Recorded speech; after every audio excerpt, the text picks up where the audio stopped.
নির্লজ্জের মতো কথা বলছে, নির্লজ্জের মতো কথা বলছে ওরা। 10,300 আমরা তৈরি করেছি, আমরা তৈরি করিনি। 1,300 ভোট নিয়ে আজকে এখানে বসে আছেন, এখানে বসে আছেন মুখ্যমন্ত্রী প্রতারিত করেছিলেন তাদেরকে, তাদেরকে রেগুলার করবেন বলে তাদের কাছ থেকে ভোট দিয়েছিলেন। ভুলে নেবেন না, ভুলে নেবেন না। লজ্জা হয় না মানুষ আপনাদেরকে জবাব দিয়েছে, তারপর লজ্জা হয় না। মাননীয় স্পিকার স্যার, পলিটিক্যালি শুভারানি চাইছেন। মাননীয় স্পিকার স্যার, এই যে জানেন তো ওনারা মারা গেলে যে ভালো করে অনুরোধ করবো না, ওনারা যদি মারা যায় ওই তথ্য দিয়ে রাখতে পারেন। আরে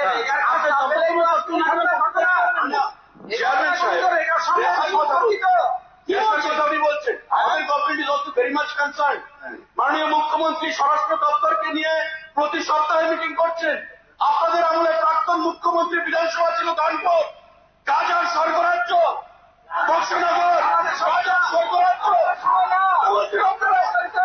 কোন কিছু ব্যবস্থা হয়নি। সময় না, মানুষ নতুন করে অর্থনীতিকে নষ্ট করেছে, চিটফান্ডে কারা মদত দিয়েছে,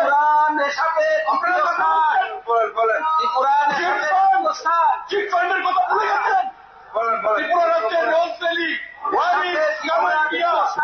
ইন্টারন্যাশনাল এই চিটফান্ড কোম্পানিগুলোকে দিয়ে আপনার ত্রিপুরা রাজ্যের মানুষকে ওদের আসলে আসলে ওদের লজ্জা কোনদিন হবে না। ত্রিপুরা রাজ্যের মানুষের অর্থনীতিকে সর্বস্বার্থ করে দিয়েছে তারা। আপনি বাইরে যাবেন না,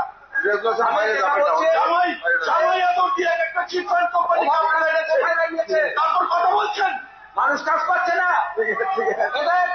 প্রতারণা মানুষের সঙ্গে, এই মানুষের সঙ্গে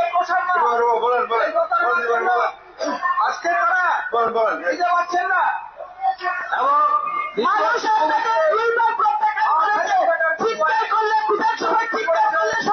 সুভাষনগর রেল কলোনি এলাকায় হেডলাইন্স ত্রিপুরা যার তথ্য সেখানে মধ্যে দিয়েছে, শিকার স্যার আপনি এর রেগার যে বিষয়টা বাইরে যাবো আমি, এরপরও তো আছে বাইরে যেতে পারবো কেউ। আমি রেগার উপরে রাখবো, রেগার বক্তব্য রাখবো। আরে আমি তো রেগার উপরে বলছি, আমি রেগার উপরে বলছি। মানুষ হচ্ছে রেগার কাজ পাচ্ছে না বলে যারা আছে তাদের আপনি সিনিয়র বক্তব্য, আপনি কেন এটা একটা চমন কাজ পাচ্ছে না, রেগাতে কাজ পাচ্ছে না বলে মানুষ মরছে, অপুষ্টিতে মরছে, সন্তান বিক্রি করছে, যখন রিলেটেড। আরে ভাই আপনি যখন বলবেন সময় পাই না, শুনুন আপনার কাছ থেকে আমি বলছি শুনুন, আর আপনি সেখানে কথা প্লিজ আমি শুনুন, ওনারা না হয়তো না বুঝতে পারে, আপনি শুনুন। আপনি কোন তথ্য যদি মনে করেন যে কেউ মারা গেছে, যদি মনে করেন যে আপনি বলছেন যে ওনারা মারা গেছে, আপনাকে স্পেসিফিক তথ্য দিতে হবে। হ্যাঁ, স্পেসিফিক তথ্য তো দিয়ে দিয়েছে, প্লেস করুন। হ্যাঁ, আমার কথা প্লেস করুন, আমি কথাগুলো বলছি, প্লেস করুন, প্লেস করুন, আগে প্লেস করতে হবে। আর শুনলে কি করা হবে? না, এবার হয় না। আপনি এটা দলের মিটিং না, আপনার দলীয় মিটিং এ যা ইচ্ছা বলুন। সবকা সাথ সবকা বিকাশের সরকার এত চলে গেলে তো হবে না, এটা দলীয় মিটিং না ভাই, তথ্য নিয়ে সমালোচনা না শুনলে সরকারের করবেন কি করে? সমালোচনা শুনতে হয়, আগে সেক্রেটারি হতে পারে, সমালোচনা শুনতে হয়, দলীয় মিটিং না এটা। বিধানসভায় কথা বললে স্পিকার আমাকে অ্যালাউ করেছে বলার জন্য, আর কথাও বলেছে। এখন বলুন স্পিকার স্যার, ঠিক আছে সময় করিয়ে গেছে, আর 1 মিনিট আমাকে দিচ্ছেন না, সময় চলে গেছে, এক মিনিট সময় করিয়ে গেছে। মধ্যে থাকবেন, কনফিউশন করুন এমন একটা জায়গায় আমাদের রাজ্যে এসে পৌঁছেছে, এই কাজ না থাকার ফলে সেখানে দেখেছেন যে 6 থেকে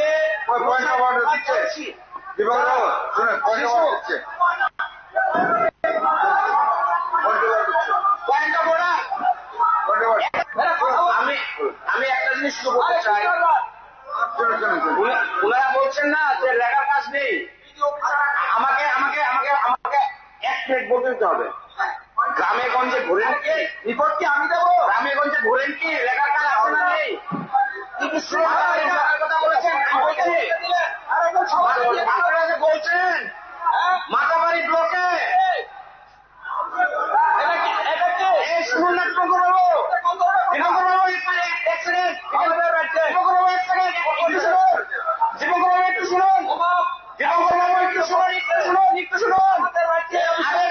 কতদিন করছে কাজ করে জায়গা নেই।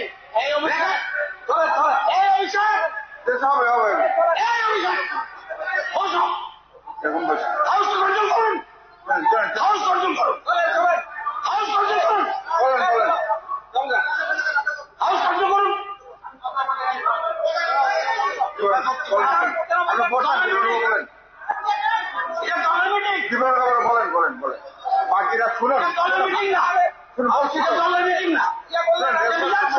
বাইরে যাবেন না, শুনুন শুনুন বলছেন।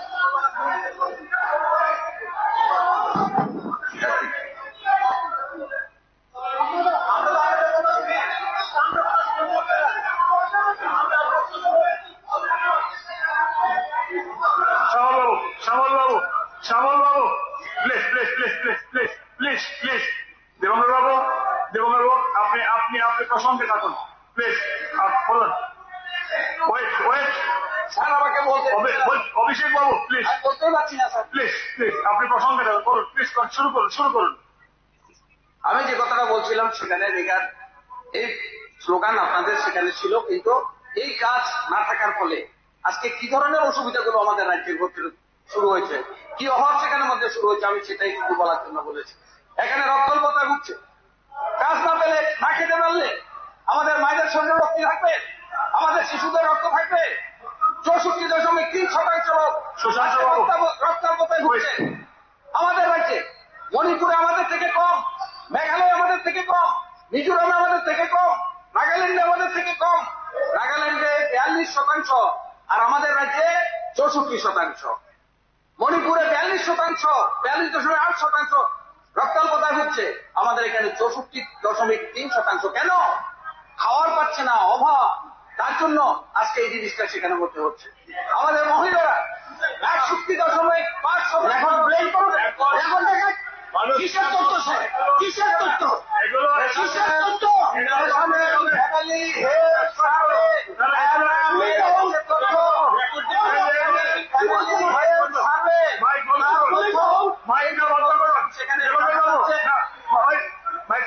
এগুলো এক মাস বাদ দিন। মাননীয় অধ্যক্ষ মহোদয়, মাননীয় অধ্যক্ষ আমি এটাকে বাতিল করছি তো, আমি এটাকে বাদ দিয়ে দিচ্ছি। ওনাদের বক্তব্য আমি নোটের থেকে বাদ দিয়ে দিলাম, আমি বাদ দিয়ে দিলাম, এক্সপান্স করেছি। না মাননীয় অধ্যক্ষ মহোদয়, this is your prerogative whether you will accept it or expulse it. না না, it is not accepted, not accepted. But উনি যেভাবে বলছেন ওনার প্রতিটা বক্তব্য বিভ্রান্তিমূলক Yes. এবং মানুষকে মিথ্যার দিকে অন্ধকারের মধ্যে উনি ফেলতে চাইছেন। Okay, উনি বলছেন আর আপনাকে বলতে দেওয়া হবে না। আপনি বসুন, দেবঙ্গর বসুন। আমি কথা বলেছিল না জিতেন বাবু, মাননীয় জিতেন বাবু, আপনি বলুন, আপনি বলুন। না না, আপনাকে বলতে দেওয়া হবে না। না না না, আমি তো বলছি আপনাকে বলতে দেওয়া হবে না। জিতেন বাবু, ধন্যবাদ ধন্যবাদ মাননীয় অধ্যক্ষ মহোদয়, বলুন, আপনি বলুন, আমাকে বলার সুযোগ দেওয়ার জন্য। আপনি বলুন। জিতেন বাবু, আপনি বলুন, শুরু করুন। মাননীয় অধ্যক্ষ মহোদয়,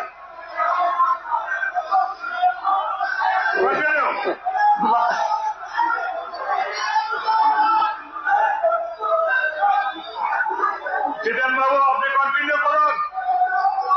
মাননীয় অধ্যক্ষ মহোদয়, বিরোধী সদস্য মাননীয় দীপঙ্কর সেন মহোদয় যে প্রস্তাব এনেছেন, আমি এই প্রস্তাবের সম্পূর্ণ বিরোধিতা করি। বলুন। তিনি এমন কিছু শব্দ প্রয়োগ করেছেন যেটা ত্রিপুরা রাজ্যের ইতিহাসে বিরল। তিনি বলছেন দুর্বিষহ অবস্থা পাহাড়ে। আমি জানি না উনি কয়েকদিন পাহাড়ে গেছেন, উনি পাহাড়ে না গিয়ে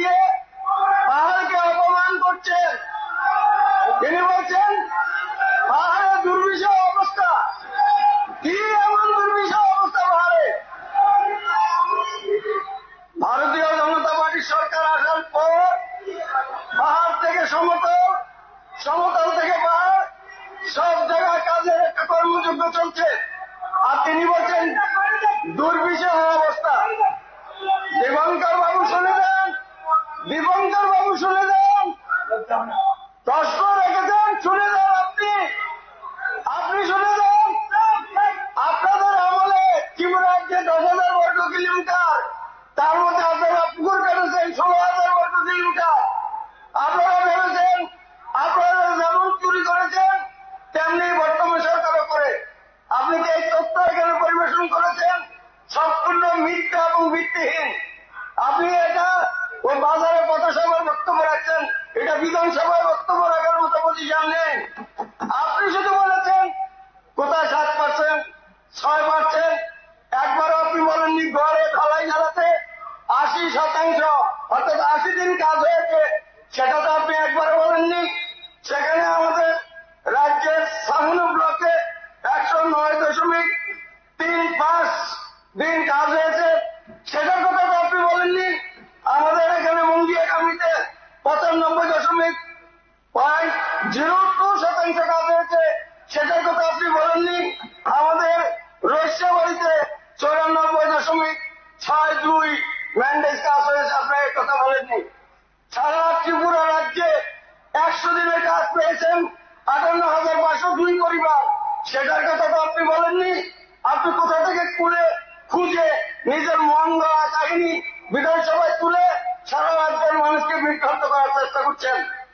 দীপঙ্কর বাবু, আপনার হয়তো মনে থাকবে আপনারা কি করেছিলেন। 10,300 প্রশ্ন এখানে এসছে। 2009 সালে টেটের আইন হয়েছে, আপনার 2012 সালে চাকরি দিয়েছেন, টেটকে উপেক্ষা করে চাকরি দিয়েছেন। 2016 সালে চাকরি গেছে, তখনকার আপনাদের সরকার ছিল। 2018 সাল পর্যন্ত আপনাদের সরকারে ছিলেন, তাদের কথা চিন্তা করেননি। আর আমাদের সরকারের কোন ব্যক্তি যদি বলে থাকে যে আমরা আইন অনুযায়ী চেষ্টা করব, এই কথাটা বলা কি ভুল? আপনারা সমস্যা সৃষ্টি করলেন, আপনারা বেকার তৈরি করলেন, তাদের চাকরি চলে গেল, এমন চাকরি দিলেন, সেটা নিয়ে আজকে আপনারা বলছেন বিজেপি সরকার দায়ী। আর বিজেপি সরকার যেমন বলছে সবকা সাথ সবকা বিকাশ, সেই দিশায় কাজ করছে। আপনারা জানেন আজকে পাহাড়ে এবং সমতলে কাজ করার লোক পাওয়া যাচ্ছে না। আমাদের করোনার পর থেকে মাননীয় প্রধানমন্ত্রী অন্ন যোজনার মাধ্যমে প্রত্যেকটা পরিবারকে 5 কেজি করে চাল দিচ্ছেন। প্রাণের সময় আমাদের রাজ্য সরকার 2 মাস চাল দিচ্ছেন। বিপিএল কার্ড দ্বারা তারা সারা বছর ফ্রিতে চাল পাচ্ছেন, আর এরা বলছেন না খেয়ে মরছে, পাহাড়ে না খেয়ে মরছে। সুতরাং মিথ্যা কথা বলার তো একটা সীমা থাকা উচিত। আমাদের রাজ্যে উনি বলছেন জব কার্ডের সংখ্যা কমে গেছে, 575,000 কথা বলছেন। যদি কমে থাকে আমি বলবো এটা আমাদের ক্রেডিট, রাজ্য সরকারের ক্রেডিট। কারণ স্বাবলম্বী হয়ে গেছে, মানুষ এখন কাজ করতে চাইছে না। প্রত্যেকের ঘরেই বিভিন্ন রকম যোজনার মাধ্যমে মানুষ স্বাবলম্বী হচ্ছে। সুতরাং জব কার্ড দিয়ে তারপরে আমি বলবো 6,91,000 জব কার্ড আমাদের আছে। আপনারা বলছেন কমে গেছে, অর্থাৎ যেভাবে কাজ হচ্ছে ডিবিটির মাধ্যমে টাকা ঢুকছে, আগের মতো চুরি করতে পারছে না, তাদের দুধ থেকে শুধু জিহ্বা জল পড়ছে। এই রাজ্যের উন্নয়নে যে কোটি কোটি টাকা যাচ্ছে সেটাকে ধরতে পারছে না। দিল্লি থেকে টিপ দেয় আর বিলোনিয়া শহরের ব্যাংকে ঢুকে যায়। এই জন্য দীপঙ্কর বাবুর দুঃখ, সমল বাবুর দুঃখ। এরা উন্নয়ন চোখে দেখে না, এরা যেমন রাজ্যের উন্নয়ন চোখে দেখেন না, তেমনি মানুষের যে স্বাবলম্বী হচ্ছে সেটাও তারা দেখতে পাচ্ছেন না। সুতরাং তিনি যে কথাগুলি এখানে বলছেন, আমি সর্বভাবে এটার বিরোধিতা করে যেটা সংশোধনের প্রস্তাব এনেছি। তিনি বলেননি যে আমাদের এই যে যেই দপ্তরে কাজ হচ্ছে কোথায় কাজটা কিভাবে হবে, এটা কোন সুনির্দিষ্ট প্রস্তাব উনি রাখেননি। আপনি বলেছেন যে রেগার কাজ দিতে হবে, কার কাছে বলেছেন? বিধানসভা অনুরোধ করছে। কাকে অনুরোধ করছে? কি রাজ্য সরকার, না কেন্দ্রীয় সরকার, না ওনাদের নিজস্ব কোন সরকার আছে তাদের কাছে? একটা সুনির্দিষ্ট প্রস্তাবিত একটা থাকবে, দিক নির্দেশ থাকবে। কাকে বলেছেন ওনারা? এবার আমাদের বিভিন্ন দপ্তরে কাজ হচ্ছে, বিভিন্ন জায়গায় বিভিন্ন সেগমেন্টে কাজ হচ্ছে। রেগার মজুরির জন্য বলছেন 340 টাকা দিতে হবে। মজুরি আমাদের সরকার আসার পর 171 টাকা থেকে শুরু করে 242 টাকা পর্যন্ত এসছে, পর্যায়ক্রমে বাড়ছে, আগামী জন্য বাড়বে। সুতরাং এটা তো ইচ্ছা করলে রাজ্য সরকার এবং কেন্দ্রীয় সরকার মিলে করতে হয়। একটা নিয়ম কথা বললেই তো বলা যায় না, করা যায় না। আপনারা বলছেন উত্তর বৃদ্ধি পাচ্ছে এবং বৃদ্ধি পাবে।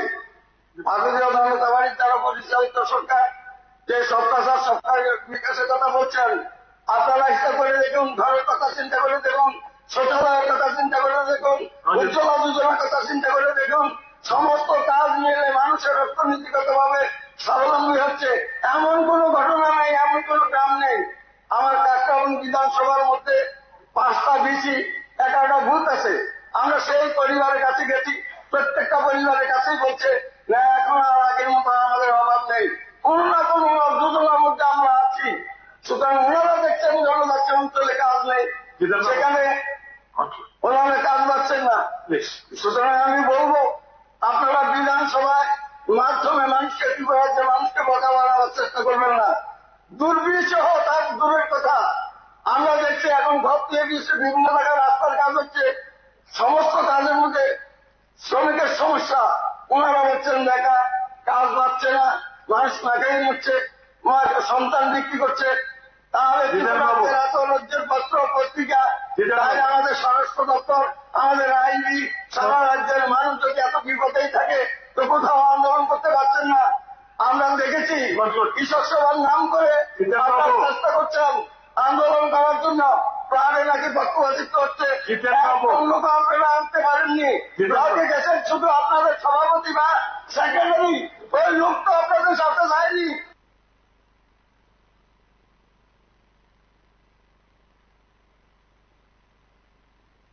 বাবা সভা করতে সাহস করেন না, জনসভা করতে সাহস করেন না,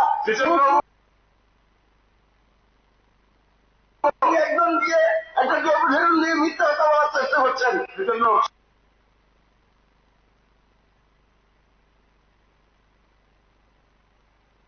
সুতরাং আমি আর বেশি কথা না বলে আমি শুধু এইটুকু বলবো,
ঠিক আছে আমাকে এটা এই যে তিনি সংশোধনী আর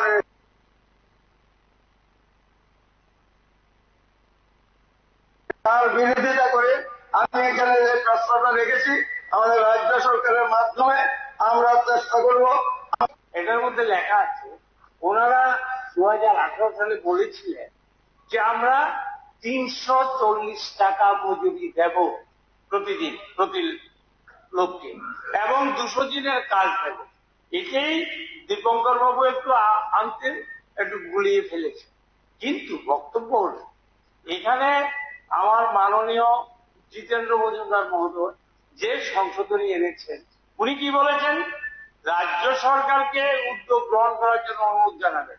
এখানে তো মহাত্মা গান্ধী দেখা রাজ্য সরকার না, এটা কেন্দ্রীয় প্রকল্প, এটা ন্যাশনাল রুরাল এমপ্লয়মেন্ট গ্যারান্টি।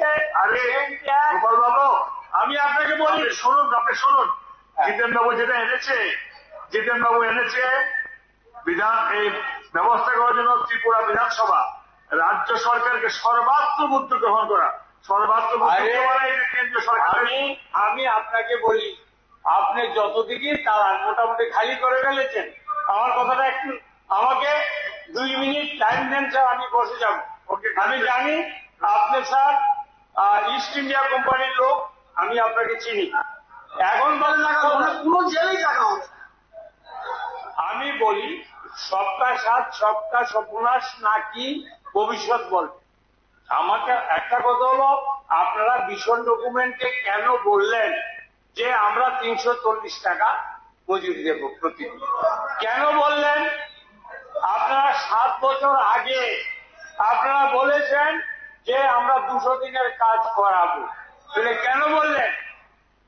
ওনাদেরকে আপনি অ্যাকিউজ করছেন, আপনাদের রিজন আছে, কিন্তু আপনাদের রিজনটা তো আপনারা কি করবেন, ক্লিয়ার করবেন।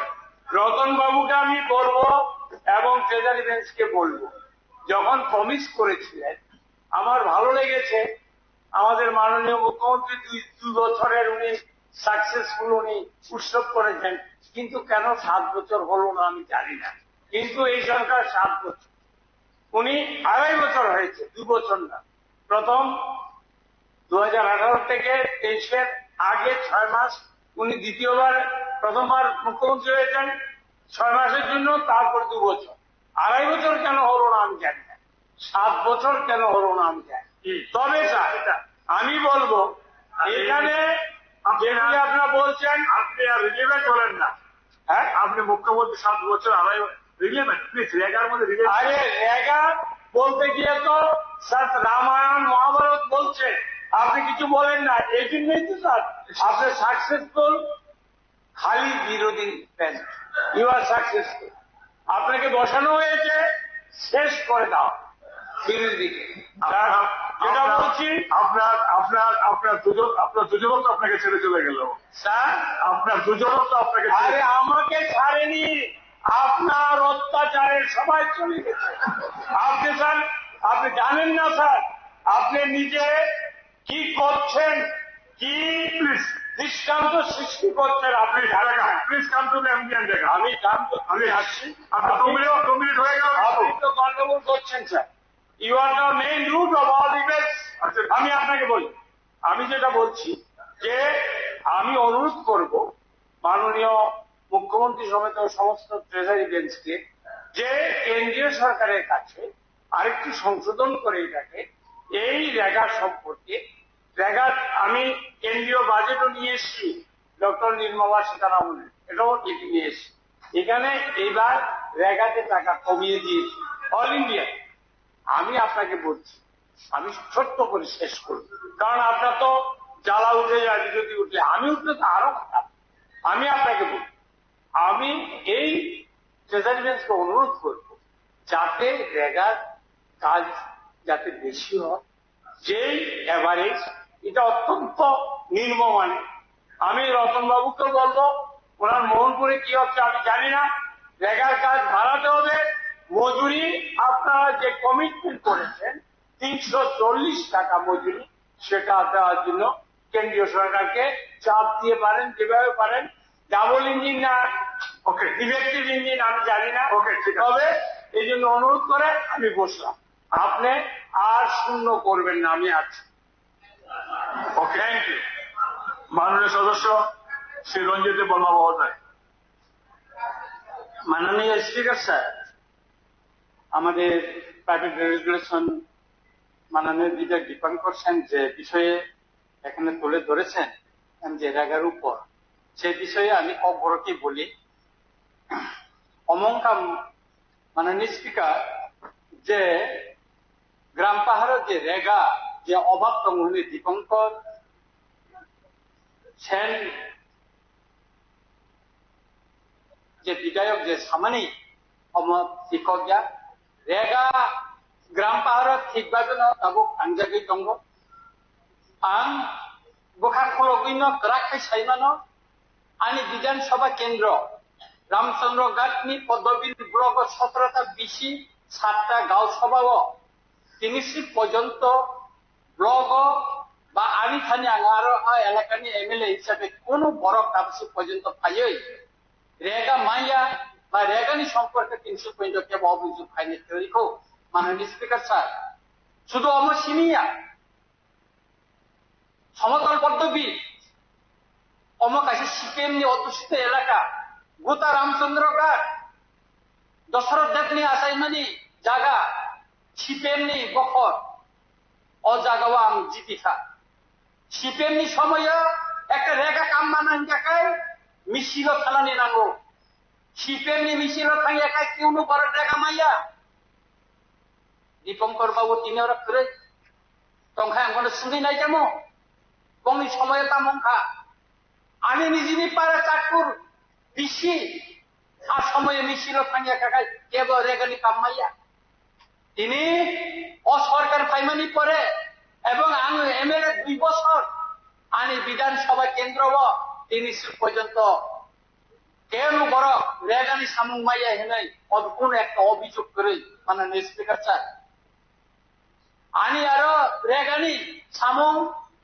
100 দিন উপর লাই থাকা কিছুদিন আগে দিশা মিটিং উঠা আরো স্পষ্ট ভাবে প্রত্যেকটা ব্লক ভিডিও এবং ডিএম এসডিএম ব্লক শাখা রিপোর্ট দিতা আর নিজীবন নাইখা কিন্তু আ জায়গাও কোন জায়গাও বড় যে রিপোর্ট মানে ফুল তথ্য দিতা 100 দিন কাজ যিনি আরো যত জায়গা নংখা কয় ডিস্ট্রিক্ট প্রায় জায়গা ন 100 দিন সামুংখা একে বড় রেখে সামুং মাইয়া বড় দুর্ভিক্ষ নাংখা বড় মাইনসাই আংখা অনেক জায়গা অনেক কামি ও রেশননি মাইরুম অনেক বড় মানুষ রেগানি সামুং টাঙ্গই ও মাইরুম ন চাবাইয়া বারা তাবু বাজার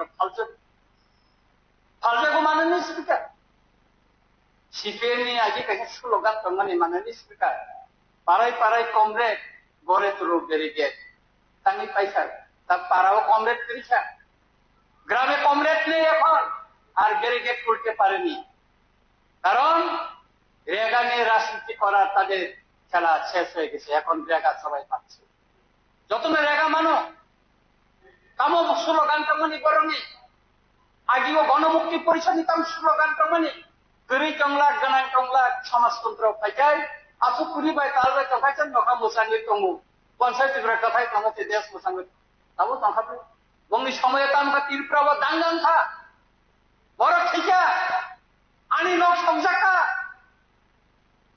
সে সিপিএম র কাবু টাঙ্গাই চোখ থাকা ও সিপিএম র কাবু ব্যাংক থাকা তিনি জিতেন চৌধুরী তখন আঙ্কক বরফ নেই স্ক্রিপ্টনি সময় পক্ষাও বড় উপস্থিত করে নকর থাকবে কারণ বড় সব সময় ন যিনি ত্রিপুরা হানি ত্রিপুরা সারম ন বড় ঠকক খা মানে স্পিকার অরেগানি সামুং পেয়েইব গোबां মালাই গোমা দङ ইতিহাস দङ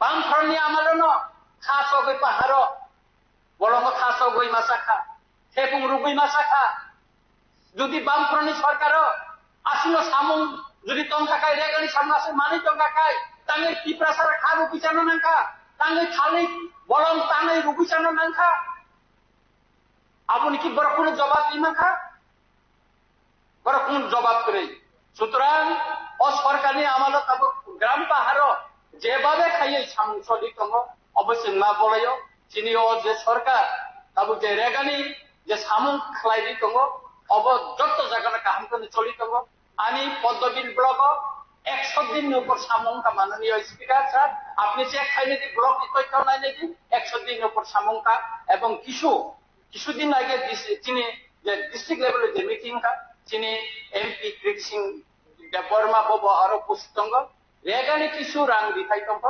মাননীয় তিনি যে ডিএম ডিস্ট্রিক্ট ডিএম বসাকা ও মার্চ বিসিঙ্গ যে বতিয়া তমানি অবজত না ক্লিয়ার এক্সামে দিছে দেখা সুতরাং যে মাননীয় দীপঙ্কর সেন যে এমএলএ যে ওর যে কুরমানি অব সম্পূর্ণ মিথ্যা মানে অসত্য এবং পাহাড় কোনো দুর্ভিক্ষ করে তিনি কোনো গোসা খালাইমানি করে কোনো মশাইয়া করে যতন সুখী কেন দङ আং অমন সানানি নাইও ও সরকার নামালো যে যেভাবে চেষ্টা খালাই যাখা যেভাবে মজুরি করে বাড়ি যাখা সামু বাড়ি যাখা মনে বাগাই আং সরকার ব্রাইব লেখা হামবাই মাইয়া করে মাননীয় স্পিকার আজকে অনুষ্ঠান হামবাই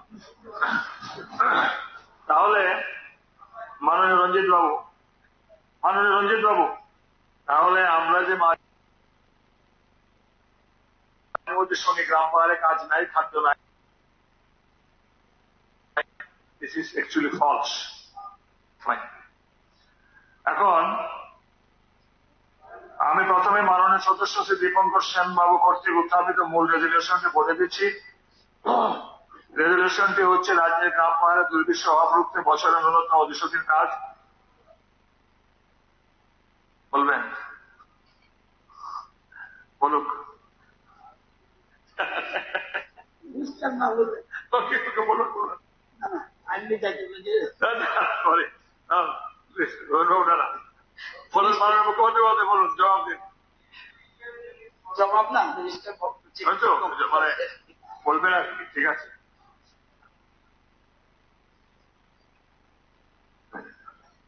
মাননীয় অধ্যক্ষ মহোদয়, আজকে এখানে প্রাইভেট মেম্বার রেজলিউশন আনা হয়েছে মাননীয় বিধায়ক শ্রী দীপঙ্কর সেন মহোদয়।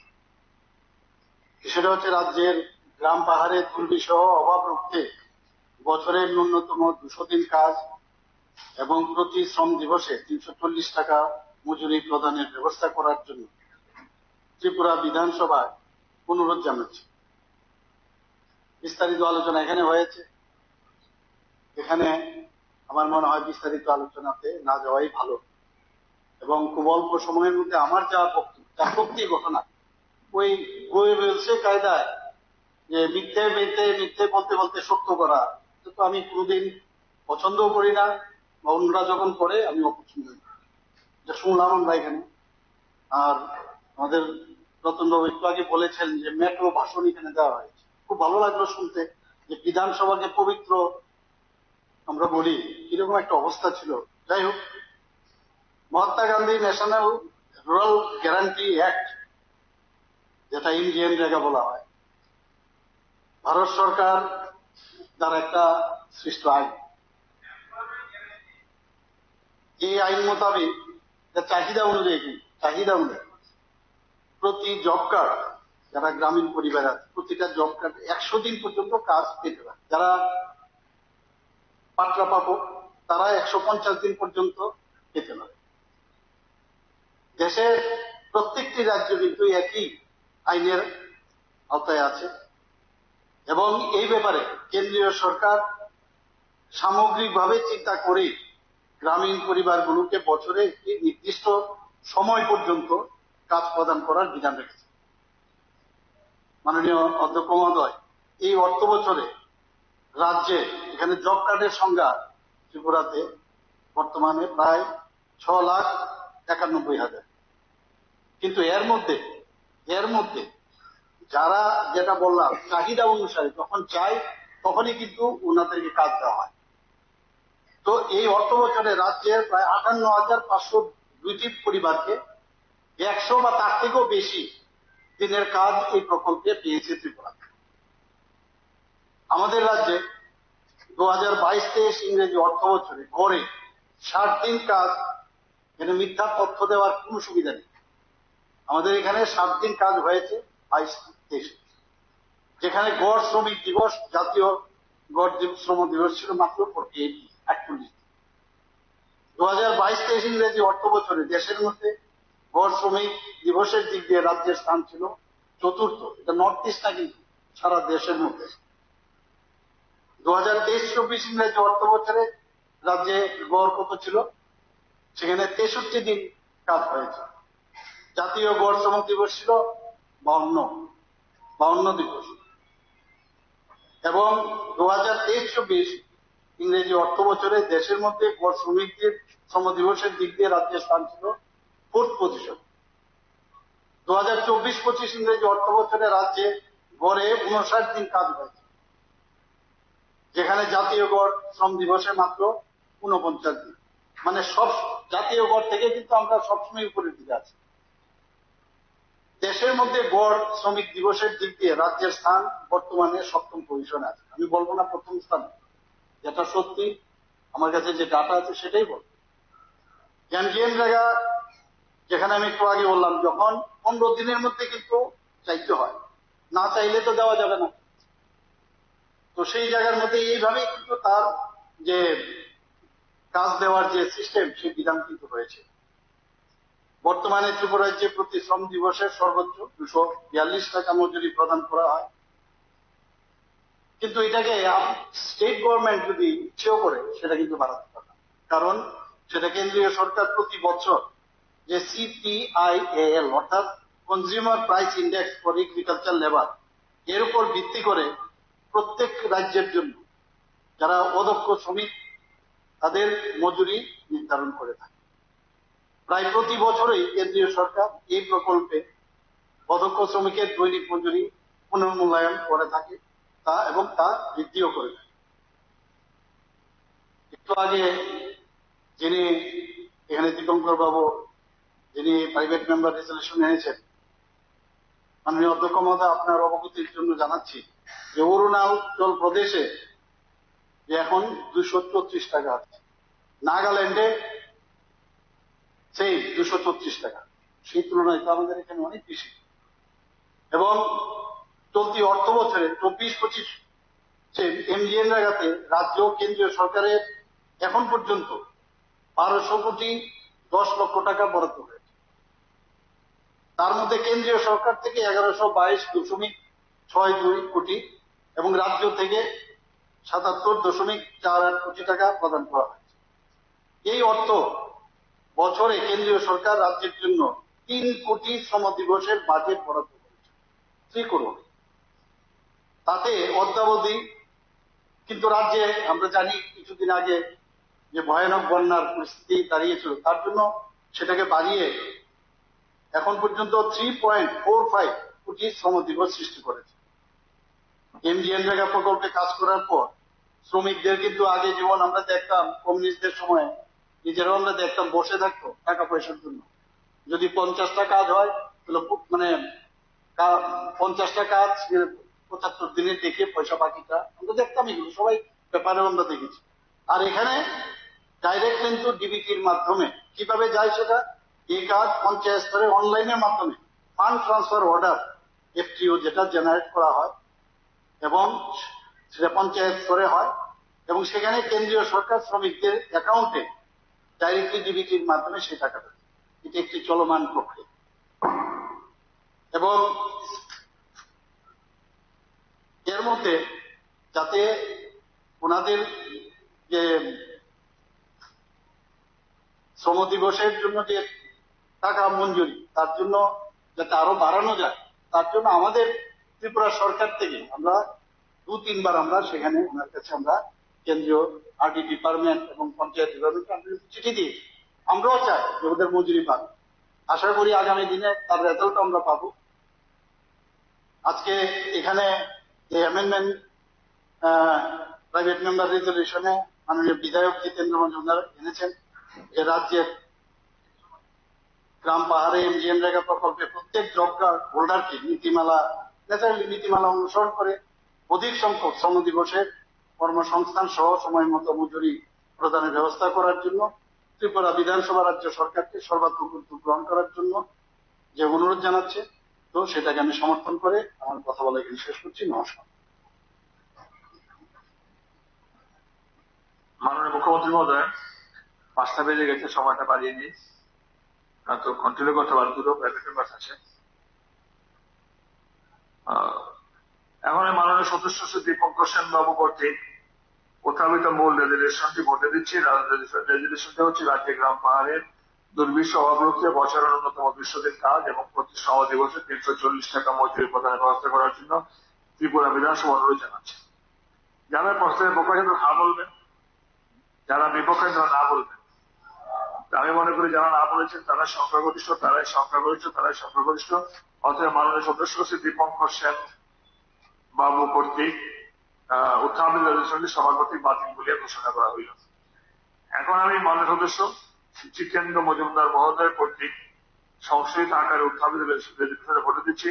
সংশোধিত আকারে রেজলিউশনটি হল রাজ্যে গ্রাম পাহাড়ে এমজিএনরেগা প্রকল্পে প্রত্যেক জব কার্ড হোল্ডারকে নীতিমালা অনুসরণ করে অধিক সংখ্যক শ্রম দিবসের কর্মসংস্থান সহ সময় মতন মজুরি প্রদানের ব্যবস্থা করার জন্য ত্রিপুরা বিধানসভা রাজ্য সরকারকে সর্বাত্মক উদ্যোগ গ্রহণ করার জন্য অনুরোধ জানাচ্ছে। যারা প্রস্তাবের পক্ষে আছেন হা বলবেন, যারা বিপক্ষে আছেন তারা না বলবেন। আমি মনে করি যারা হা বলেছেন তারাই সংখ্যাগরিষ্ঠ।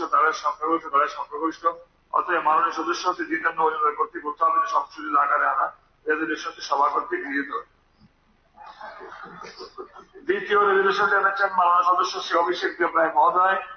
আমি এখন মাননীয় সদস্য শ্রী অভিষেক দেব রায় মহোদয়কে অনুরোধ করছি ওনার রেজলিউশনটি সবাই উত্থাপন করে আলোচনা শুরু করার জন্য। মাননীয় অধ্যক্ষ মহোদয়,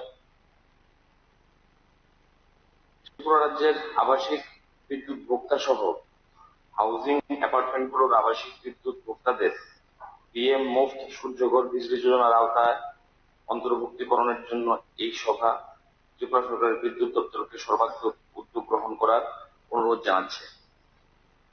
এই বিষয়ে আমি বলতে চাই যে আমাদের যে এটা মাননীয় মোদীজি এই স্কিমটা লঞ্চ করেছে, তো এটাকে নিয়ে যদি আমরা তৃণমূল স্তর পর্যন্ত যেতে পারি বা যদি বিদ্যুৎ দপ্তর উদ্যোগ অলরেডি নিয়েছে, আরো যদি উদ্যোগ নেওয়া যায়, যেরকম সাবসিডির ব্যবস্থা আছে এই স্কিমের মধ্যে, যেরকম 85,800 টাকা করে সাবসিডি পাওয়া যেতে পারে, প্লাস ব্যাংকও এটাতে আমাদের লোন দিচ্ছে এই পরিষেবাটাকে নেওয়ার জন্য।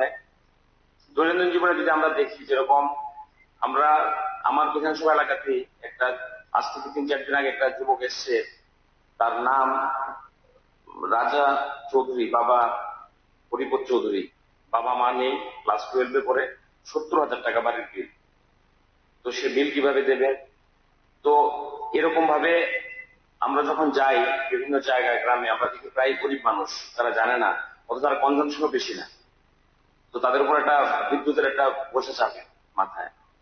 পাশাপাশি আরেকটা যুবক এসছে কিছুদিন আগে, তার নাম কার্তিক দেবনাথ দেব, বাবার নাম বিজয় দেব। সে তার বাড়ির বিল 50,000 টাকা। কেন 50,000 টাকা হয়েছে? তার কারণ কি? সে অটো চালায়, ইলেকট্রিক যে অটোগুলো এসছে সেগুলো চালায়, সেগুলো চার্জ দিয়েছে। তো সেখান থেকে আমার একটা অভিজ্ঞতা হয়েছে যে যদি সোলারে এই বিদ্যুৎটা পেত, যদি সে সেটা দিয়ে চার্জ করতো, তাহলে তার টাকা লাগতো না, তাহলে 50,000 টাকা বিল যেটা এসছে তার লাইভলিহুডের ক্ষেত্রে তার অনেক সুবিধা হতো। বর্তমান যুগে আমরা দেখছি যে বিভিন্ন ভাবে আমার ইলেকট্রিক ভেহিকেলের সংখ্যা দিন দিন বাড়ছে, তার অনেক কারণও আছে। আমাদের পেট্রোল, ডিজেল বা গ্যাস, আমাদের প্রাকৃতিক সম্পদগুলো দিন দিন কমে যাচ্ছে। তো আমাদের যার জন্য মোদীজি রিনিউয়েবল এনার্জির প্রতি জোর দিয়েছে এবং সোলার একটা সবচেয়ে বেস্ট অপশন। আজকে আমরা যদি ইলেকট্রিক গাড়িগুলোকে আমরা সোলারের মাধ্যমে বিদ্যুৎ পেয়ে সেখান থেকে যদি চার্জ দিই, তাহলে আমাদের খরচ একবারে কম। তো এই ক্ষেত্রে আমাদের আমাদের বর্তমানে আমরা পরিবেশ প্রচন্ড পরিমাণে দূষিত হচ্ছে আমাদের এই ভেহিকেলগুলোর জন্য। আমাদের যে এনার্জি যেখান থেকে জেনারেট হয় সোলার বাদে, বাকি সমস্ত কিছুর ক্ষেত্রে আমাদের পরিবেশ দূষিত হয়। আজকে যেরকম থার্মাল প্রজেক্ট যেগুলো চলছে, একটা স্টাডিতে দেখা গেছে যে আন্ডারগ্রাউন্ড ওয়াটার কমে যাচ্ছে তার জন্য। তো সর্বোপরি সোলারকে যদি আমরা আরো বেশি পরিমাণে নিয়ে যেতে পারি এবং এটাকে যদি রাজ্য সরকার আরো এটাকে নিয়ে আরো এক্সটেন্সিভলি এটাকে নিয়ে যায়, মানুষের কাছে যাওয়া যায়, তাহলে একটা বিশাল, যেরকম সোলার প্ল্যান্ট যখন বসবে বা ইনস্টলেশন হবে, ডিমান্ড যখন বাড়বে, তো সেখান থেকে জব অপরচুনিটিসও আসবে, একটা বিকল্প কর্মসংস্থানের ব্যবস্থা হতে পারে। এবং আমাদের যারা যে বিদ্যুৎ আমাদের লাগবে, উদ্বৃত্ত বিদ্যুৎটা চাইলে আমরা বিক্রিও করতে পারবো, তার কর্মসংস্থানের একটা ব্যবস্থা এখানে হতে পারে। তার পাশাপাশি আমরা যদি দেখি যে আমাদের যে রাজস্থানের একটা গ্রাম আছে বদলা গ্রাম, যেটা যোধপুর ডিস্ট্রিক্টে, তো সেখানে সবচেয়ে ওয়ার্ল্ডের সর্ববৃহৎ সোলার প্ল্যান্ট সেখানে আছে, প্রায় 14,000 আমাদের স্কোয়ার মিটার জায়গার মধ্যে সেটা অবস্থিত। সেখান থেকে প্রায় 2200 উপর 2200 প্রায় 14,000 একরের উপর সেটা অবস্থিত এবং উৎপাদন হয় 2,245 মেগাওয়াট। তো এটা ওয়ার্ল্ডের সর্ববৃহৎ সোলার প্ল্যান্ট। এই পার্ক যদি আমরা, এই সোলার পার্ক এটা যদি আমরা ভারতবর্ষের অন্যান্য জায়গায় আমরা করতে পারি বা এটা করা যায়, তাহলে কিন্তু আমাদের একটা বিকল্প ব্যবস্থা সেখানে হতে পারে। একটা রিসেন্ট স্টাডি এসছে, এখানে বলেছে অ্যাজ পার স্টাডি ল্যান্ডার্ড generator ORG at all the times 1,73,000 terawatt solar energy reaches the earth. সবসময় মানে 1,73,000 টেরাওয়াট সোলার এনার্জি আমাদের পৃথিবীতে আসে, and it is the 10,000 times the global electricity requirement। মানে আমাদের বিশ্বের যে যতটুকু বিদ্যুৎ লাগে তার থেকে মানে 10,000 গুণ বেশি। It is calculated by the report that only 1.5 hours of a solar energy can provide annual global energy consumption. মানে 1.5 ঘন্টা যে বিদ্যুৎটা আসে সেটা যদি আমরা সংরক্ষণ করতে পারি তাহলে সারা বছরের পুরো বিশ্বের বিদ্যুৎ আমরা পেতে পারি। More interestingly, 5 lakh square kilometer area can meet the global energy consumption. মানে আমাদের 5 লাখ স্কোয়ার কিলোমিটার এরিয়াতে যদি আমরা সংরক্ষণ করি বিদ্যুৎটাকে তাহলে পুরো বিশ্বের বিদ্যুৎ সেখানে আমরা পেতে পারি। It has been noted that in India peak electricity demand as on 9 June 2022 2,10,793 megawatt. So এরকম যদি আমরা বদলা ভিলেজের মতো আমরা যদি আরো করতে পারি তাহলে আমরা 100টা যদি করতে পারি তাহলে আমরা পুরো ভারতবর্ষের যে ইলেকট্রিক কনজাম্পশন সেটা আমরা করতে পারবো। এবং এই স্কিমটা যদি আমরা বিন্দু বিন্দু আমাদের সমুদ্র হয় তো এই স্কিমটা যদি সঠিকভাবে আমরা ইমপ্লিমেন্ট করতে পারি এবং সঠিকভাবে প্রতিটা ঘরে ঘরে নিয়ে যেতে পারি তাহলে কিন্তু আমাদের এই বিদ্যুতের যে সমস্যা যখন ঝড় বৃষ্টি থাকে তখনও আমরা দেখি যে নিরবিচ্ছিন্ন বিদ্যুৎ আমরা পাই না। তার জন্য যদি আমরা সেখানে যে ইনভার্টার যেরকম স্টোর করে রাখে এখানে স্টোর করার ব্যবস্থা আছে নিরবিচ্ছিন্ন বিদ্যুৎ আমরা পেতে পারি।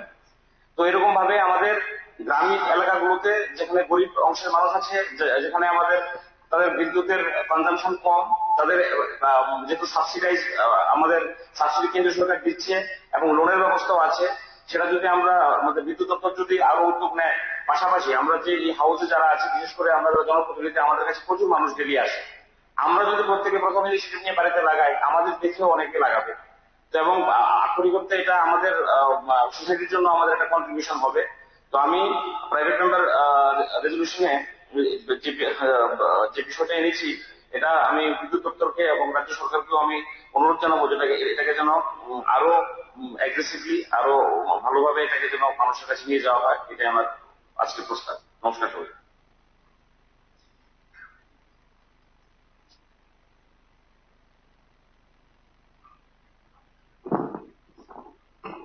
এখন অভিষেক দেবরায় মাননীয় সদস্য ওনার আনিত এই রেজুলেশনের উপর আলোচনা করার জন্য চিত্তরঞ্জন দেবরায় মহোদয়কে আমি অনুরোধ করছি।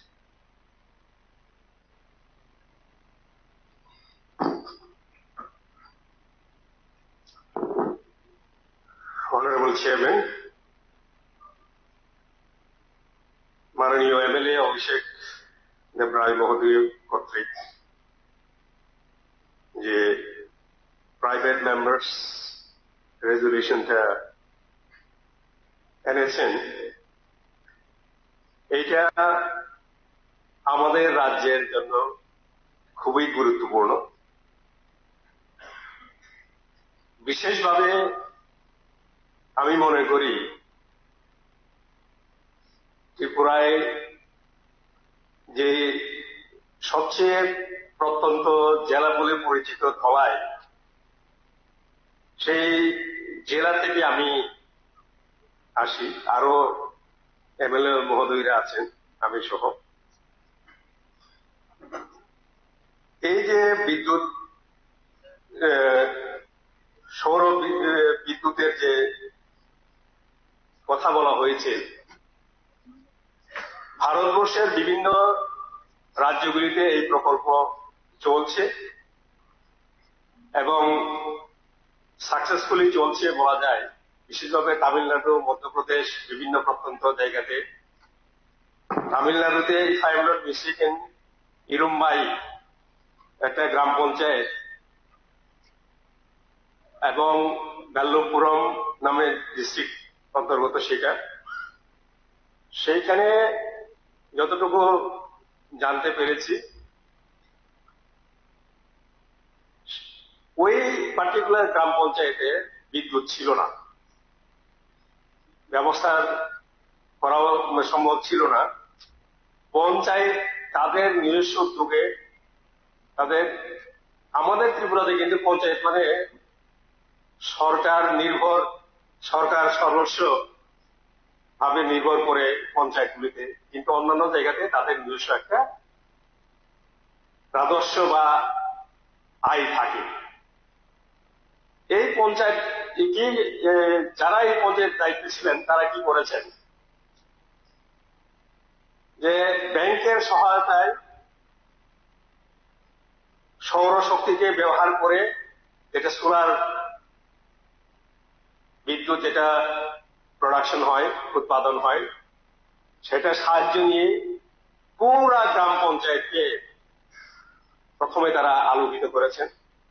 পরবর্তী সময়ে যে উৎপাদিত তাদের যে প্রয়োজনের বাইরে এটা উৎপাদন হয় সেটা রাজ্য সরকার কিনে নেয় এবং ব্যাংকের থেকে যেটা লোন নিয়েছেন ওনারা সেই লোনটাও ওই যে রাজ্য সরকার সে বিদ্যুৎ সেখানে যে প্রোডাকশন হয় সেটা নিয়ে যেটা তাদের ইনকাম হয় সেখান থেকে সেটা ব্যাংকেও পরিশোধ করা হয়। আমরা একটু আগে উনি বলেছেন যে প্রত্যেকটা আবাসিক ঘরের জন্য আবাসনের জন্য, কিন্তু সমবেতভাবে সমষ্টিগতভাবে এই ধরনের প্রজেক্টের সৌর বিদ্যুতের প্রজেক্ট আমরা যেন আমাদের রাজ্যে গ্রহণ করি। বিশেষভাবে ধলাই জেলাতে যেখানে যেখানে বিদ্যুতের পরিষেবা এখনো পৌঁছায়নি, যদিও আমরা বলি যে বিদ্যুতের পরিষেবা পৌঁছানোর ডেফিনিশন অনেকখানে আমরা জানি যে একটি মাত্র খুঁটি যদি কোনো একটা গ্রামে বা পাড়ায় গিয়ে পৌঁছে সেটাকে কাভার্ড এরিয়া হিসেবে ধরা হয়, কিন্তু কাভার্ড এরিয়া হিসেবে ধরলে কি হবে, বিদ্যুৎ তো আর পৌঁছায় না। তো সৌরশক্তির যে প্রকল্প খুবই সুন্দর প্রকল্প, প্রধানমন্ত্রী এটা খুব ভেবে চিন্তে করা হয়েছে এবং আমি মনে করি ধলাই জেলাতে নেওয়ার আগে যেটা অভিষেক বাবু বলতে চেষ্টা করেছেন যে আমরা যদি প্রথম থেকে সবাই যারা বিধায়করা আছেন আমাদের সমাজের যারা যারা কিনা বলে যাদের আয় ভালো নিতে পারেন, সাবসিডি আছে, আমরা যদি প্রথমে আমরা এটাকে যদি নিতে পারি এবং অন্যদেরকে যদি দেখিয়ে দিতে পারি যে আমরা আমাদেরকে টিএসইসিএল যেটা কর্পোরেশন আমাদেরকে যে বিদ্যুৎ দিচ্ছেন, আগে পাওয়ার ডিপার্টমেন্ট ছিল এখন সেটা কর্পোরেশনে পরিণত হয়েছে, বিদ্যুৎ পরিষেবা দেওয়াটা খুব কঠিন কাজ। এই সৌরশক্তি প্রকল্পের মাধ্যমে যদি আমরা যদি আমাদের রাজ্যকে পাওয়ার এর দিকে যেটা কিনা বলে বিদ্যুৎ উৎপাদনের দিকে যদি আমরা স্বয়ংসম্পূর্ণ করে তুলতে পারি তাহলে খুবই ভালো হয়। সবচেয়ে গুরুত্বপূর্ণ ব্যাপার হচ্ছে যে এই যে প্রকল্পগুলি যে আমরা আমাদের কাছে আছে সেটাকে কিভাবে অ্যাওয়ারনেস ক্যাম্পেইন করা যায়। আমি মনে করি প্রকল্পটা খুবই ভালো। আমি বলা হয়েছে এটা কিনা বলে এখন রেজিস্ট্রেশন চলছে,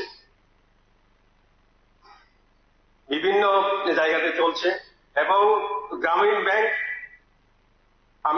যেহেতু আমার গ্রামীণ ব্যাংকে অ্যাকাউন্ট আছে, এসবি অ্যাকাউন্ট, গ্রামীণ ব্যাংকের ম্যানেজার বলছেন ওনারাও নাকি যুক্ত, ওনাদের মাধ্যমেও মানে টাকা জমা দেওয়ার মাধ্যমে তাদের এজেন্সির মাধ্যমে মনে হয় আমাদের সেটি তাদেরকেও যুক্ত করা হয়েছে গ্রামীণ ব্যাংকে। সেইভাবে যদি মানে গ্রামীণ ব্যাংকে যেভাবে যুক্ত করা হয়েছে অন্যদেরকে যুক্ত করে বিভিন্ন গ্রামে অ্যাওয়ারনেস ক্যাম্পেইন করে যদি আমরা কিভাবে দ্রুত এই কাজগুলি করা যায় এবং প্রথম দিকে যে কাজগুলি করা হবে এবং পরবর্তী সময়েও তা মেনটেন করা উচিত গুণগতভাবে, এইটা যেন আমরা মনে রাখি। কারণ এখন পর্যন্ত সৌরশক্তির কথা যদি বলি, যেগুলি আমাদের বিগত দিনগুলিতে যে ব্যবস্থা করা হয়েছিল ব্যাটারির মাধ্যমে, এইগুলি মেনটেন না করার ফলে, যেমন এখন আমরা বিভিন্ন স্ট্রিট লাইট গুলি দিচ্ছি, এইগুলির প্রতিও যেন আমরা সচেতন হই মেনটেন্যান্সের দিকে এবং এইটা মেনটেন্যান্স করে যখন তার যে লঞ্জিভিটি যখন মানুষ দেখবে জনসাধারণ দেখবেন, তখন কিন্তু অটোমেটিক্যালি এটার প্রতি আমরা আকর্ষিত হব। কেননা আমাদের উৎপাদিত যে বিদ্যুৎ, যদিও আমরা বলি আমাদের কিনে বলে এডিশনাল উৎপাদন হচ্ছে, বাইরে যাচ্ছে, তারপরেও কিন্তু মানে নিরবচ্ছিন্ন আনইন্টারাপ্টেড যে পাওয়ার সাপ্লাই, এটা সবসময় ধরে রাখা, particularly in rural areas, has become very difficult. So that will solve our problem of power supply, at least for the state. এখন কথাটা হচ্ছে যে এইটাকে ত্বরান্বিত করার জন্য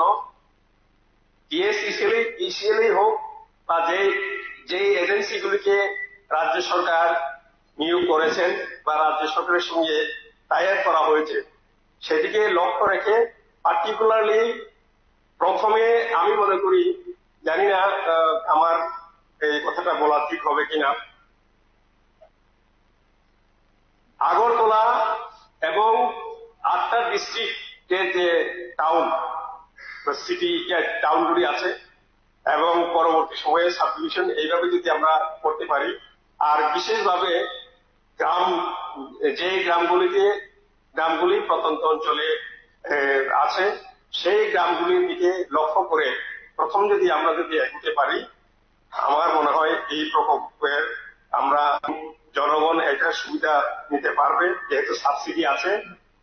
এবং আরো যদি, আমি জানি না, বিশেষভাবে গরিব জনগণদের জন্য আরো সাবসিডি, যারা সুবিধাভোগী, যারা গরিব, তারাও যেন এটাকে গ্রহণ করতে পারে, সেই লেভেলে যেন আমরা নিয়ে যেতে পারি, এই আশা এবং আকাঙ্ক্ষা রেখে এই যে প্রস্তাবটা, রেজুলেশনটা আনা হয়েছে আমাদের মাননীয় বিধায়ক শ্রী অভিষেক দেবরায়, ওনার যে আনিত যে প্রস্তাব, যে রেজুলেশনটা উনি নেওয়ার জন্য এখানে প্রস্তাব রেখেছেন, এটাকে সম্পূর্ণ সমর্থন করি এবং এই কথাটুকু বলে শেষ করছি।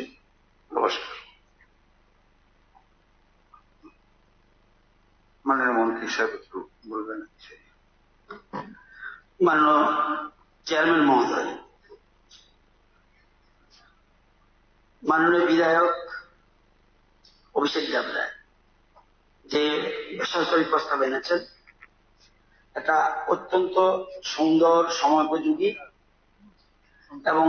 এবং এর সাথে উনি বক্তব্য রেখেছেন। চিত্তরঞ্জন দেববর্মা মহোদয়, অভিনন্দন জানাই।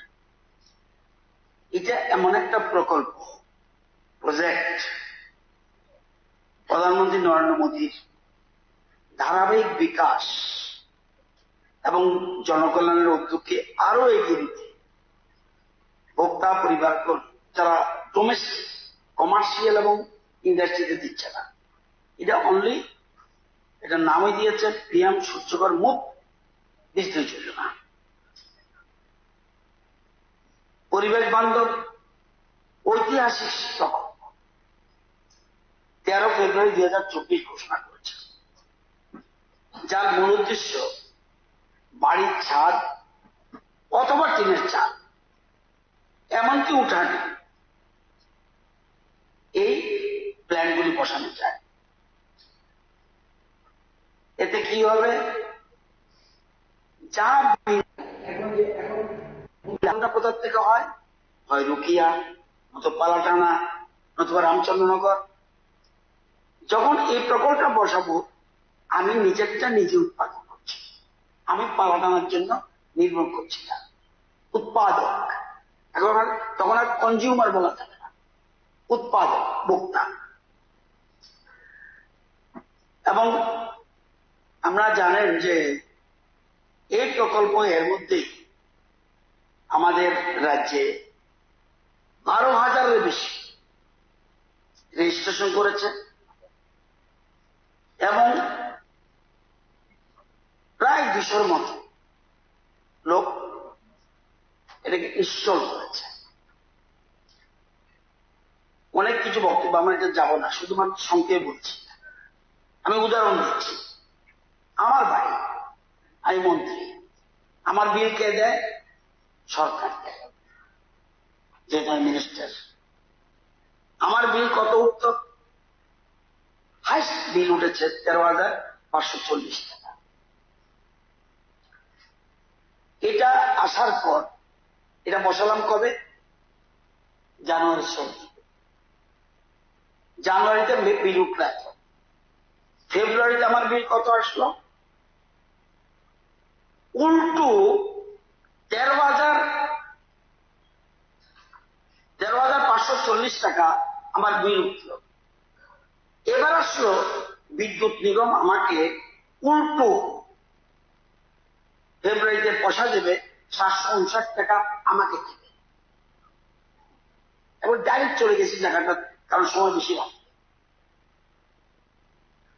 আমি দিতাম 13,000 টাকা, সরকার টাকা তো জনগণের টাকা, আমি মন্ত্রী হয়েছে বলে কি হলো? আজকে উল্টো বিদ্যুৎ নিগম আমাকে টাকা দিচ্ছে ফেব্রুয়ারি মাসের টাকা 3 মাস পরে পরে। এই সিস্টেমে 3 মাস পরে পরে আমার যা টাকা জমবে আমার ব্যাংক অ্যাকাউন্টে দিয়ে দেবে। এবং আপনারা জানেন, আমরা এই বিদ্যুৎ প্রকল্পটা জনগণকে উৎসাহিত করার জন্য বিভিন্ন ধরনের, আমি বিশেষ করে মাননীয় মন্ত্রীদের বলছি, এমন প্রকল্প করতে হবে যেটা মন্ত্রীরা, আমাদের মন্ত্রী এমএলএ যারা, রতনলাল নাথ 13,570 টাকা বিল। আমার তো বিরাট সুযোগ। প্রধানমন্ত্রী বলছে যে, যেটা অভিষেক দেবরায় খুব গুরুত্বপূর্ণ কথা বলেছে, আমাদের রাজ্য কথা বলছে, মাটির নিচে গ্যাস নেই, কিন্তু ওরা থাকলে ভালো হতো। আমাদের রাজ্যে বিদ্যুৎটা কোথা থেকে আসে? Mainly gas. এটা পরিবেশ বান্ধব না। তো গ্যাস শেষ হয়ে যাচ্ছে, ওএনজিসি আমাদের গ্যাস দিতে পারছে না, পালাদানাকেও দিতে পারছে না, রুকিয়াকেও দিতে পারছে না, রামচন্দ্রনগরকেও দিতে পারছে না। অর্থাৎ যে উৎপাদন করার ক্ষমতা তাদের পাচ্ছে না পালাদানা। আগামী দিনে কি হবে? প্রধানমন্ত্রী এই জিনিস চিন্তা করে, কয়লা শেষ হয়ে যাচ্ছে, গ্যাস শেষ হয়ে যাচ্ছে, আর কয়েকটা জিনিস থেকে হয়, এয়ার উইন্ড থেকে হয়। আর কি? হাইড্রো। হাইড্রো আমাদের নাই বললে চলে। অরুণাচল প্রদেশের আছে হাইড্রো, আমাদের ছিল অনেক আগে। ডম্বুর সেটা শেষে বহু আগে হয়েছিল, কমতে কমতে কমতে কমতে 2.5 মেগাওয়াটে এসছে এই ফ্লাডের সময়, এটাও শেষ। তাহলে আগামী দিন বিদ্যুৎ চলবে কিভাবে? তো সুদীপ সরকার কত বিল উঠে? 1,539 টাকা ওনার মাসে বিল উঠে। আমি যদি 1 কিলোওয়াট বসাই, ওনার 1 টাকাও আসবে না। 1 কিলোওয়াট বসতে কি খরচ যাবে? 65,000 টাকার মতো। 33,000 কে দেবে? সেন্ট্রাল গভর্নমেন্ট সাবসিডি ডাইরেক্ট দিয়ে দিচ্ছে তার অ্যাকাউন্টে। আর লাগবে কত? 35,000 টাকার মতো। আমার পয়সা নেই, ব্যাংক দেবে। ব্যাংক লাইন ধরে ব্যাংক দেবে, প্রচুর লোন দিচ্ছে। সেরকম আমাদের রতন চক্রবর্তী দুটো অ্যাকাউন্ট আছে, 4,931 টাকা একটা বিলে 3,723 টাকা ওনার দিচ্ছে। আমি কেন টাকাটা দেবো বিদ্যুৎ নিগমকে? আমি ডাইরেক্ট সোলার প্ল্যান্ট বসিয়ে দেবো।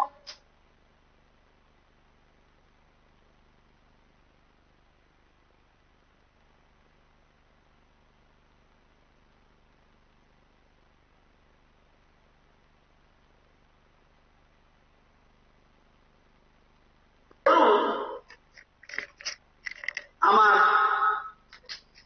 5,000 টাকা বিল আসে, আমি এটা হিসাব দিলাম বোঝানোর জন্য। কত কিলোওয়াট বসাতে হবে? 4 কিলোওয়াট। কত টাকা খরচ যাবে?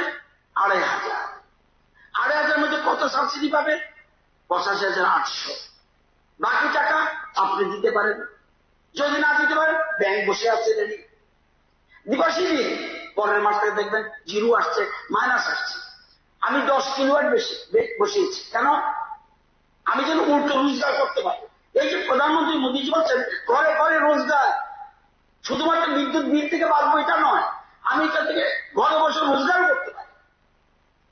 আমার কিচ্ছু খরচ নেই, উপরে টিনের চালে বা ছাদের মধ্যে আমি বসিয়ে দিলাম প্ল্যান, ভ্যান্ডার রেডি আছে, বিদ্যুৎ নিগম থেকে আছে, এই আছে, আমরা সব জায়গায় প্রচার করছি, এর মধ্যে অনেকে এগিয়ে আসছে।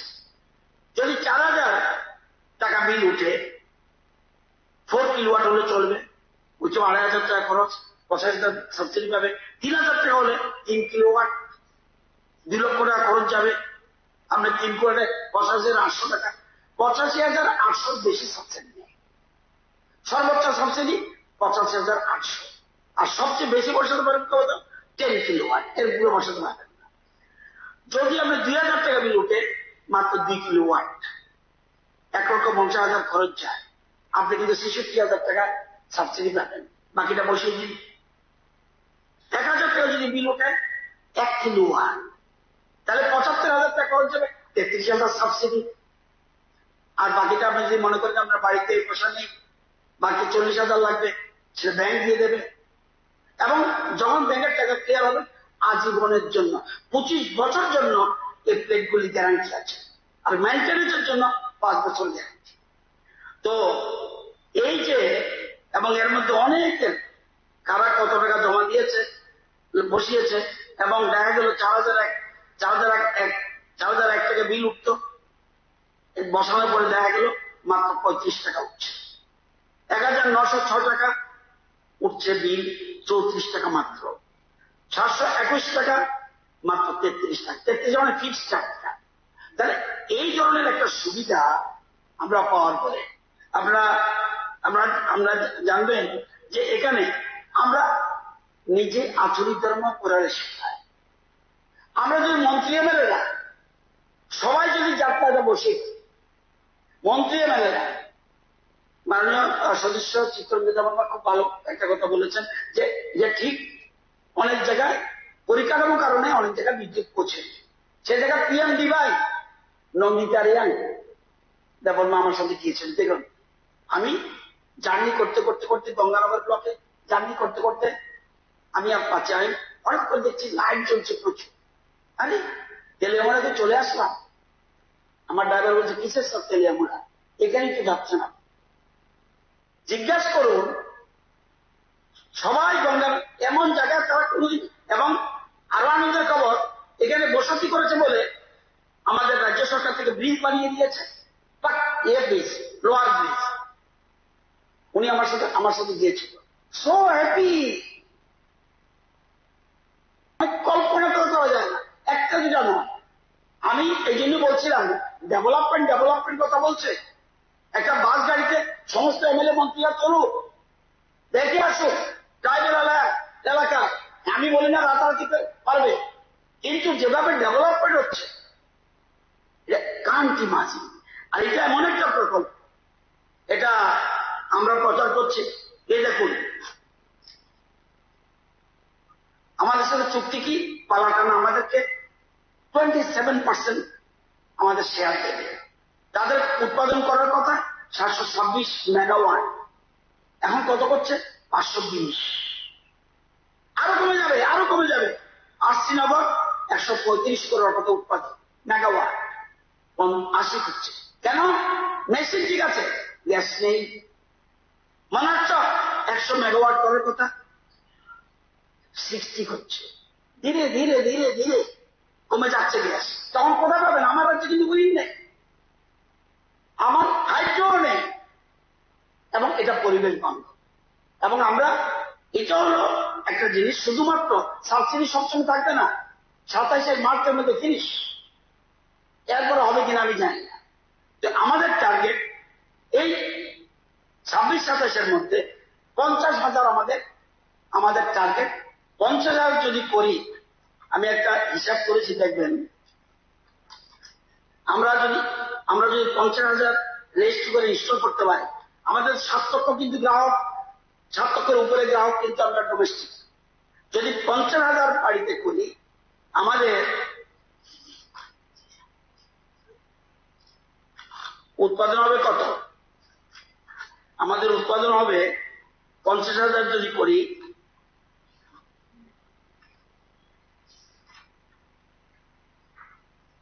এবং ব্যাংকের সুদও কম, অন্যান্য ক্ষেত্রে 10% থেকে 16% ইন্টারেস্ট, এটার ক্ষেত্রে অনলি 7%। কেন করি না? আমরা বলবো প্রচার করি, প্রচার নিজে তাকে করতে হবে। আমি অনুরোধ করি, ওরা তো নাই আছে, ওদের কথা বলা আলাদা। ওরা মানে পৃথিবীর একটা অন্য ধরনের জীব, এদেরকে বলা মুশকিল। আমরা যারা আছি, যদিও আমাদের সরকারের আমাদের দেশের প্রধানমন্ত্রী, আমরা কিন্তু এরকমভাবে চিন্তা করি না। আমরা চিন্তা করি অয়ং নিজ বড় ব্যক্তি গণনা লঘু চেতসাম উদার অচরিতানান্তি বসিনী বক্তব্য কম। সারা পৃথিবী আমার আত্মীয়, তাদের আমরা তোমরা এসব নেই। এরা নিকৃষ্ট বর্ণের যারা পরিচয় তারা করে এইসব। তো আমি যারা এখানে আছেন তাদেরকে বলবো যে আমরা যারা আছি এবং আমরা সব জায়গায় বিদ্যুৎ নিগমে আমরা অনেকগুলি সচেতনতা শিবির করেছি। আমি আমাদের মন্ত্রী সুশান্ত চৌধুরী এখানেও মিটিং করেছি, মেলার মতো করেছি, এবং টিএসসিসিএল অফিসে কর্পোরেট অফিসে আমরা মেলা করেছি, ডিজিএম অফিস বটবাড়িতে করেছি, মোহনপুর মিউনিসিপাল কাউন্সিল অফিসে করেছি, opposite field of GB hospital আগরতলাতে করেছি, এবং eastern municipal commissioner east zone Assam চৌমুনিতে করেছি, এএমসি সেন্ট্রাল জোন সেখানে আমরা মেলা করেছি, এবং রানীর গাঁও স্কুলে যেটা আমি বললাম আমাদের ট্রেনিং আছে উদয়পুর, যেটা চিত্রবাবু বলেছেন মেন বিশেষ জায়গা, বিশেষ করে যেখানে বেশি বিদ্যুৎ উৎপাদনে মানে বেশি বিল উঠছে, উদয়পুর, ধর্মনগর, তেলিয়ামুড়া, কমলপুর, কুমারঘাট, কৈলাসহর, খোয়াই, বিলুনিয়া, অমরপুর এবং বক্সনগর তবজ্জল হোসেনকে আমি একজন এমএলএ পেয়েছি, বিউটিফুল। সে বলছে আমার এখানে বিদ্যুৎ চুরি হয়, সেখানে বরঞ্চ সবাই মিলে আপনারা আমার এখানে একটা মেলা করুন, যাতে সবাইকে আমরা এই প্রকল্পে পিএম সূর্যঘর মুক্ত বিদ্যুৎ যোজনার আওতা আনতে পারি। ওনারা এখানে করার চিন্তা করছি। এবং এছাড়া আমরা এখানে যারা আছি, আমি এমএলএ, আমার বাড়িতে যখন দেখবে এটা কি হচ্ছে, এই এলাকার সব মানুষ করে। সুতরাং আমরা 50,000 কিচ্ছু না।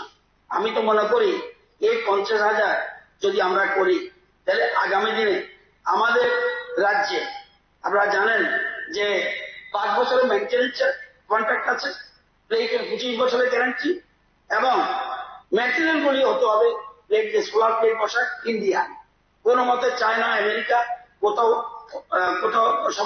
এখানে হওয়া যাবে না। তো ব্যাংক বহু লোককে লোন দিয়েছে, এখানে আমাদের তথ্য রয়েছে, আমি সেই জায়গায় যাবো না। আমি সবাইকে বলবো এখানে যারা উপস্থিত আছেন, দেখুন একটা তথ্য দিলে বুঝতে পারবেন। এনআইটি আগরতলা তারা 1000 কিলোওয়াট বসিয়েছে, তাদের কত সেভ হয়েছে মাসে? 5,07,988। যদি এটা না আসতো তাহলে 5,07,988 টাকা বেশি। ত্রিপুরা ইউনিভার্সিটি 2,74,083 টাকা মাসে সেভ। এখন এনআইটি বলছে আমাকে আরো বেশি লাগিয়ে দিয়ে আমরা নিজেরা জিরো থাকবো, প্লাস আমরা বিক্রি করবো। সেন্ট্রাল যে 92,000 টাকা সেভ। সেক্রেটারিয়েট, আমাদের secretariat 48,662 save. All India radio তাদের সেভ 25,358 টাকা। দূরদর্শন কেন্দ্র 1,18,486। আমাদের ইপিএফও অফিস তাদের 10,682 সেভ। ফিশারি কলেজ 93,122 টাকা সেভ। নিলিট তাদের 35,330। এটা কিন্তু তারা নিজে লাগিয়েছে। আমাদের সরকারি প্রতিষ্ঠানগুলিতে আমরা রেসকো মডেলের চেষ্টা করছি।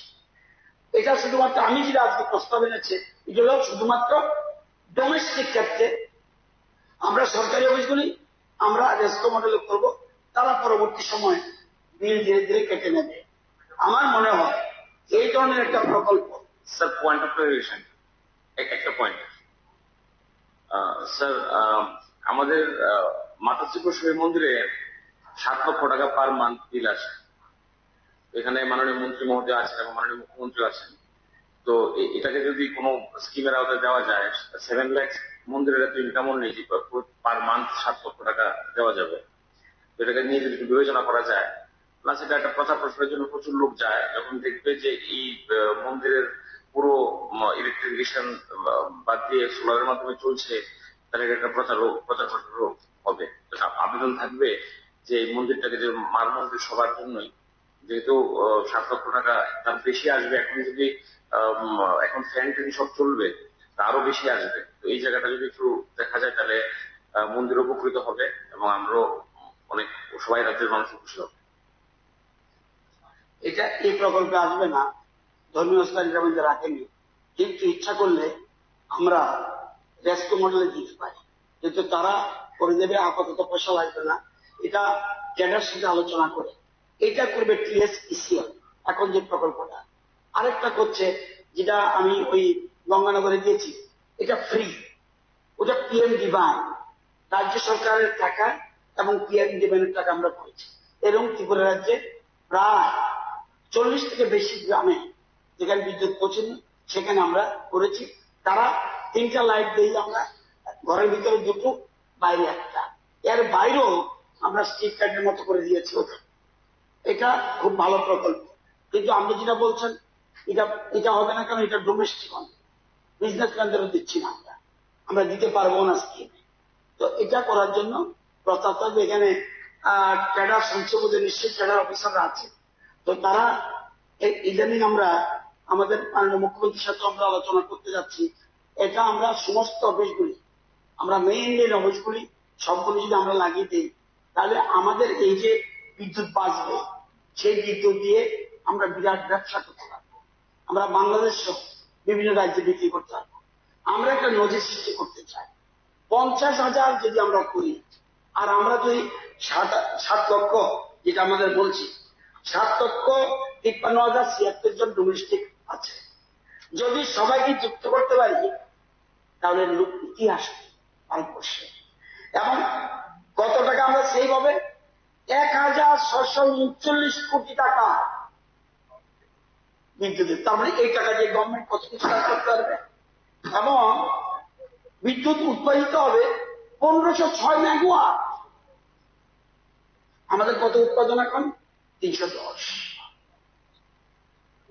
এই 50,000 পরিবার যদি দেই আর আমরা যদি নেই, তাহলে আমাদের বিদ্যুৎ উৎপাদন পাবে প্রায় 500 মেগাওয়াট। এই জন্য আপনাকে ধন্যবাদ এই কারণে দেই, আজকে এনেছি আমরা প্রচার প্রসার করছি, আমরা ফ্ল্যাক্স লাগাচ্ছি, আমরা এখনো ডিজিটাল টিভিতে সব দিন চলছে, আমরা পত্রিকাতে অ্যাডভার্টাইজ দিচ্ছি, টিভি চ্যানেলে প্রচার করছে, আমাদের জনপ্রতিনিধি আগরতলা শহরে আমাদের যারা কর্পোরেটর তারা খুব প্রচার করছে, অনেক MLA আপনাদের মধ্যে অনেকে প্রচার করছে। আমি অনুরোধ করবো, এটা কিন্তু এখানে যারা আজকে আছে, কেন আমরা 10 দিনের মধ্যে বসাই না? আপনাদের 1 টাকাও লাগবে না। আর ব্যাংকের আর MLA মিনিস্টারদের যদি বলে কোন ব্যাংক লোন দেব না, তাহলে তো এর থেকে দুঃখ আর কিছু। আমাদের ডেপুটি স্পিকারের বিল কত আসে জানেন? 27,000 টাকা। কেন আমরা স্কোপ দিচ্ছি না? সুদীপ বাবুর বাড়িতে বাবার সময় মরণের নামে দুটো লাইন আছে, প্রচুর টাকা বিল আসে, এবং এটা কোনো পয়সাও লাগছে না। যাদের পয়সা আছে তারা কিছু টাকা দেবে, বাকিটা ব্যাংক দেবে।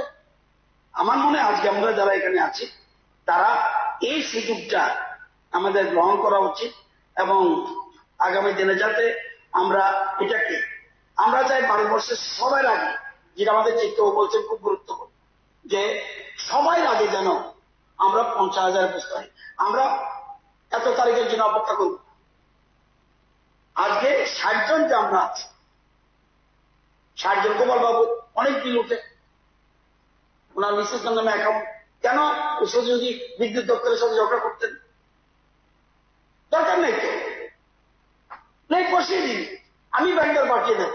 আমি আপনাদের সবাই নম্বর জানি, সবার কাছে কেউ না কোনো ব্যান্ডার যোগাযোগ করবে, ব্যান্ডাররা, এবং এটা আমাদের রেজিস্টার্ড ব্যান্ডার, দিল্লির কনসেন্ট নিয়ে টিএসসিসিএল তাদেরকে অনুমোদন দেয়, এবং অনেক টাটা কোম্পানিও আছে এখানে, বহুত সংস্থা আছে, তাদের কেমন আমার সংস্থা একটু স্লো, বাকিরা অ্যাক্টিভ আছে। আমার অনুরোধ 15 দিনের মধ্যে জানা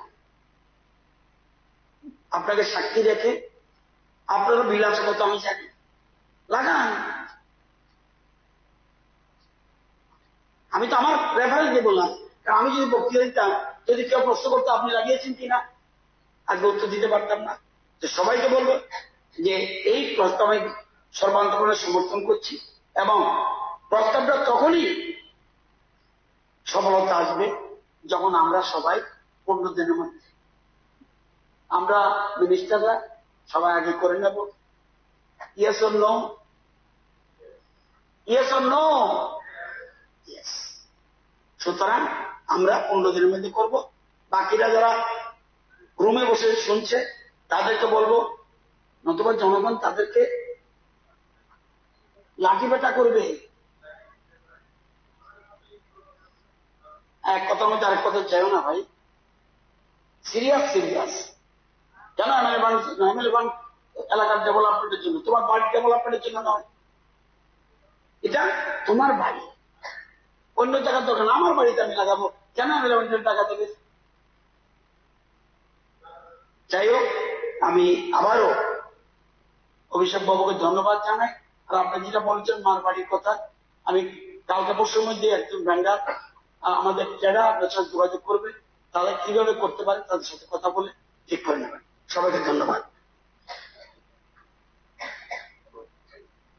এখন মাননীয় সদস্য অভিষেক দেব রায়ের জানিত রেজলিউশনটি হচ্ছে, এবং এটা আমি মাননীয় সদস্য সেভিদের জানিত উত্থাপিত রেজলিউশনটি আলোচনার পর দেখা গেছে এটা সত্যি আমাদের সবাই খুব দরকার, গ্রামের দরকার, আমাদের যারা শহরে আছেন সবারই দরকার।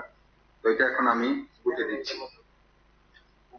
রেজলিউশনটি হলো ত্রিপুরা রাজ্যের আবাসিক বিদ্যুৎ ভোক্তা সহ হাউজিং অ্যাপার্টমেন্টগুলির আবাসিক বিদ্যুৎ ভোক্তাদের পিএম মুফত সূর্যঘর বিজলি যোজনার আওতায় অন্তর্ভুক্তিকরণের জন্য এই সভা ত্রিপুরা সরকারের বিদ্যুৎ দপ্তরকে সর্বাত্মক উদ্যোগ গ্রহণ করার অনুরোধ জানাচ্ছে।